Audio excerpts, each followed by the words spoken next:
जब आप गुलबर्गा किले के पास आते हैं तो सबसे पहले जो चीज़ ध्यान खींचती है वह है किले के चारों ओर बनी गहरी और चौड़ी खाई। पुराने समय में इस खाई में पानी भरा रहता था और कहा जाता है कि इसमें मगरमच्छ भी रखे जाते थे ताकि कोई दुश्मन आसानी से किले तक न पहुंच सके। खाई के बाद आपको किले की विशाल और मजबूत दीवारें दिखाई देती है। गुलबर्गा किले में दोहरी सुरक्षा दीवारें हैं। अगर बाहरी दीवार टूट भी जाए तो अंदर की दीवार दुश्मन को रोक सकती थी। मुख्य द्वार बहुत बड़ा और मजबूत बनाया गया था। यहाँ हमेशा भारी सुरक्षा रहती थी। कौन अंदर जा सकता है, कौन बाहर जा सकता है, सब पर निगरानी रखी जाती थी।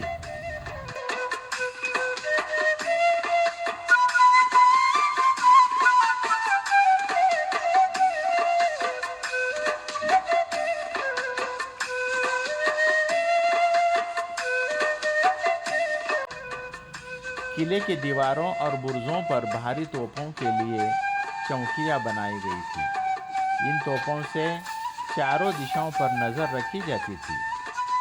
बहमनी शासक तोपों और आग्नेयास्त्रों का शुरुआती उपयोग करने वाले में थे, लेकिन सुरक्षा केवल दीवारों तक सीमित नहीं थी। मुख्य द्वार से लेकर अंदर के प्रशासनिक क्षेत्रों तक कई सुरक्षा चौकियां थी। हर महत्वपूर्ण जगह पर सैनिक तैनात रहते थे। इस तरह अगर कोई दुश्मन किले में घुस भी जाए तो वह सीधे सुल्तान या प्रशासनिक कार्यालयों तक नहीं पहुंच सकता था। यह व्यवस्था आज के आधुनिक कई सिक्योरिटी सरकारी परिसरों जैसी थी।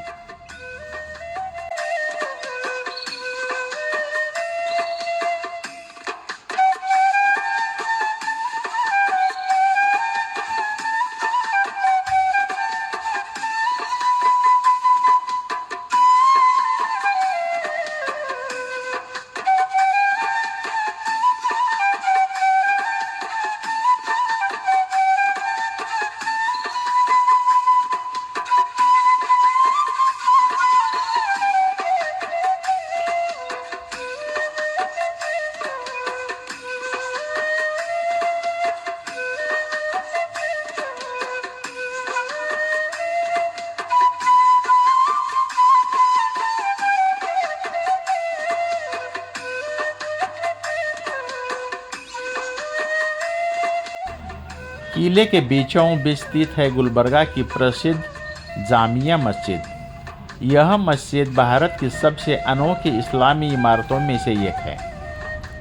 अधिकतर मस्जिद खुली होती है, लेकिन यह मस्जिद पूरी तरह गुंबदों से ढकी हुई है।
इसमें कई गुंबद हैं जो एक सुंदर और संतुलित क्रम में बने हैं। इन गुंबदों को खास तरीके से डिज़ाइन किया गया था ताकि इमाम की आवाज़ और अजान पूरे हाल में गूंज सके।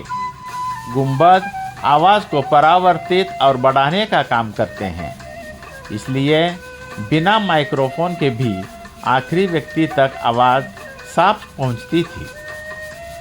यह मध्यकालीन ध्वनि इंजीनियरिंग का एक शानदार उदाहरण है।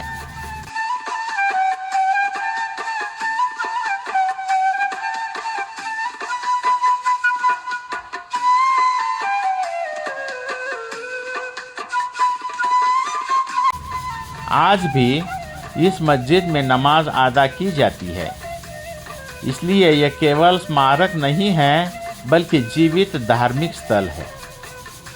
यह मस्जिद उस समय गुलबर्गा के धार्मिक और सामाजिक जीवन का केंद्र थी। यहाँ धर्म, प्रशासन और समाज आपस में जुड़े हुए थे।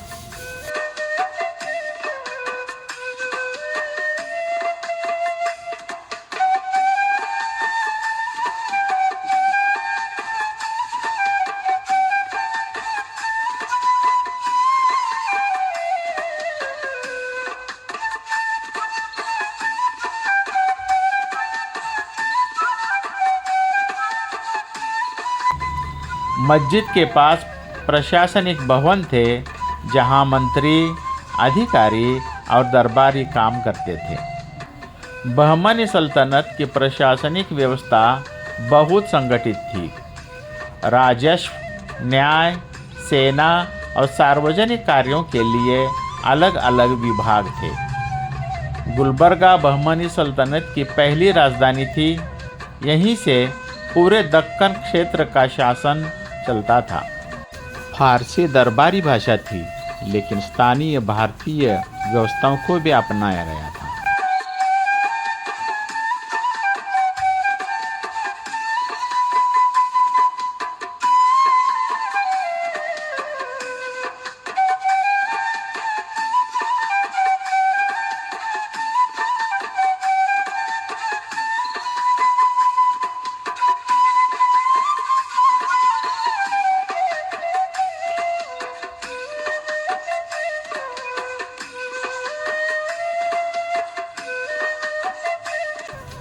किले के अंदर खजाने के कक्ष, दरबार हाल और उच्च अधिकारियों के निवास स्थान भी थे। यह किला केवल सैन्य केंद्र नहीं था, बल्कि राजनीतिक और सांस्कृतिक राजधानी भी थी।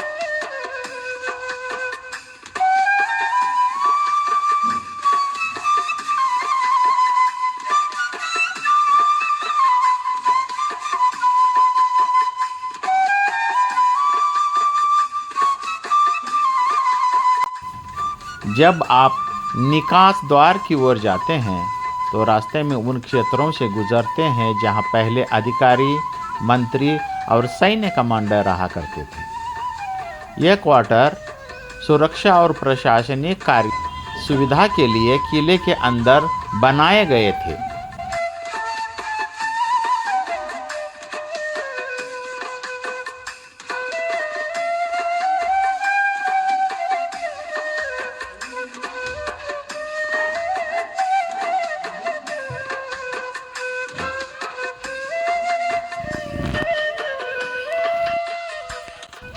निकास द्वार भी मुख्य द्वार जितना ही मजबूत था। यहाँ भी बाहरी लकड़ी के दरवाजे और नुकीले कांटे लगे थे। किले में कई द्वार बनाए गए थे ताकि आपातकाल, व्यापार और कूटनीति के लिए अलग अलग मार्ग हो।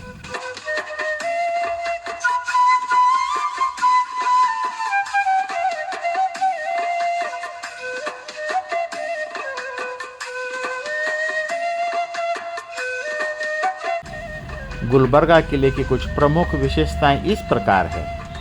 चारों ओर गहरी और चौड़ी खाई, दोहरी मजबूत सुरक्षा दीवारें, तोपों के लिए बुर्ज और चौकियां, हाथियों के हमले से बचाव के लिए नुकीले दरवाजे, अंदर कई स्तरों की सुरक्षा चौकियां, ध्वनि बढ़ाने वाले गुंबदों वाली मस्जिदें, प्रशासनिक और आवासीय क्षेत्रों का संयुक्त नियोजन, फारसी और दक्कनी वास्तुकला का मिश्रण, ये सब दिखाते हैं कि गुलबर्गा एक योजनाबद्ध मध्यकालीन राजधानी थी।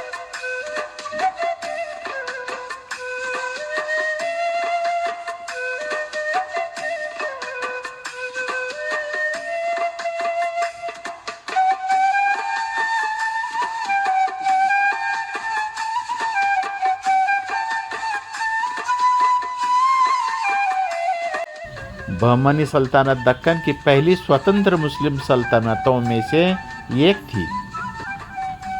दिल्ली सल्तनत के कमज़ोर होने के बाद उन्होंने दक्षिण भारत में स्वतंत्र शासन प्रस्तापित किया। कुछ समय बाद राजधानी बीदर स्थलांतरित कर दी गई, लेकिन गुलबर्गा का ऐतिहासिक महत्व बना रहा। बहमनी शासकों ने शिक्षा, वास्तुकला, संस्कृति और प्रशासन को प्रोत्साहन दिया। गुलबर्गा किला और जामा मस्जिद उस समृद्ध काल के साक्षी है।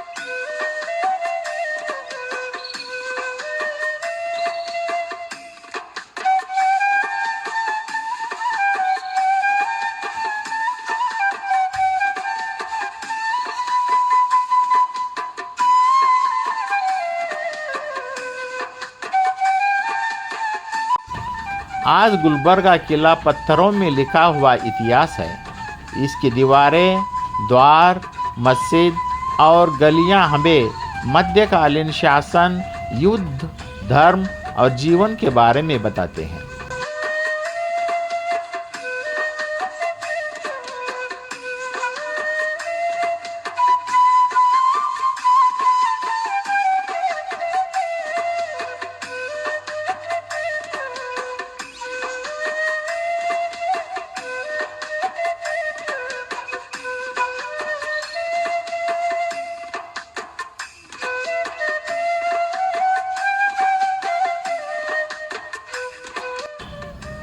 इस किले में घूमना मानो सदियों के इतिहास में चलना है। यह हमें याद दिलाता है कि भारत का मध्यकाल केवल युद्धों का समय नहीं था, बल्कि इंजीनियरिंग, प्रशासन, संस्कृति और सह अस्तित्व का भी समय था। गुलबर्गा किला केवल एक स्मारक नहीं है, यह दक्कन की सभ्यता का जीवित अध्याय है।